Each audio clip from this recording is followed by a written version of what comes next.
Claressa Shields versus Jake Paul, knuckleheads. Is this just a fantasy matchup, or is this a fight that can actually be made in this day and age? Well, I'll tell you guys this, man. If this fight gets made, knuckleheads, I mean, you're talking about a fight that has the potential to be the most watched boxing match in history. I really do believe that. When you look at Shields and Paul and their personality and the fact that Paul's a male and Shields is a female, but not just any female, the GWOAT, the greatest woman of all time in boxing, potentially in combat sports. I mean, I think the amount of people that would tune in to see this fight would be unbelievable. Now, I know it would be probably difficult to get this fight over the line, right? I say this as a former promoter and attorney. I think there would be a lot of potential liability here for the athletic commission, whichever one it was, to get this over the line. But, you know, I do think that there's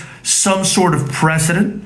At the very least, you can make it an exhibition bout, but I think to make it a real bout, you know, there might be some sort of argument that can be made if you look at, for instance, you know, Floyd Mayweather getting the fight done with Conor McGregor. I mean, I think there was a huge disparity there, right? Floyd had something like 50 fights, and McGregor, as far as I know, never had a boxing match. And they made that fight, and the UFC marketing machine, as amazing as it was, even had people believing that Conor McGregor could win that fight. But Shields versus Paul is different, and it's interesting. And it's interesting to me because even though Paul is a big guy and a guy, and I think that would pose a huge problem for Claressa Shields, you also got to think about, knuckleheads, right? You also got to think about, now entertain me here for a second.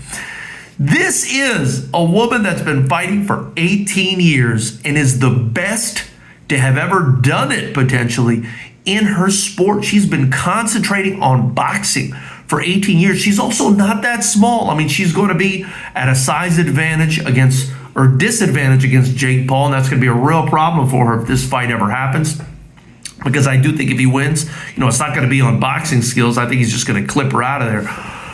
But if she can withstand the initial onslaught, you know, and I think if she can kind of take the fight into the later rounds, my goodness, I mean, she's got, if you ask me, really good skills, and she's probably got the best chance, right, in this fight of maybe a lot of Jake Paul's opponents that we've seen him in there so far. I mean, Mike Tyson had no chance, knuckleheads, at his age. I mean, let's just face it. So as far-fetched as this sounds, you know, I think this is an absolute money pit waiting to happen. And if I'm being honest, I don't think Shields wins this fight, but I do give her a chance. I do give her a real chance. You know, I'd have to sit down and analyze it, but I'm feeling something like 60-40, 70-30 split in favor of Paul right now, just because she's got skills. She knows how to box, and if she could weather the storm, I think she could take him to places he hasn't been and potentially do something against him, but I would still favor Paul. Knuckleheads, tell me what you think about this fantasy matchup. Do you think that this becomes a reality, or is this just a pipe dream for crazy boxing fans like us here at Knucklehead Nation? After you do that, in the comment section, tell me what you think. Like this video, subscribe to the channel, and join the channel to help me continue to build the FightersRep channel. We've got an amazing live interview for you guys tomorrow with Roma Kalantarian, the coach and trainer for Bakram Murtazaliev, who just beat Tim Tszyu. Roma is also helping train Arman Sarukian against his fight with Islam Makhachev. So join us tomorrow at 6 p.m. Pacific time live with Roma and Ignorant Behavior. I look forward to hearing what you guys have to say. Subscribe. I appreciate you guys. We'll talk soon.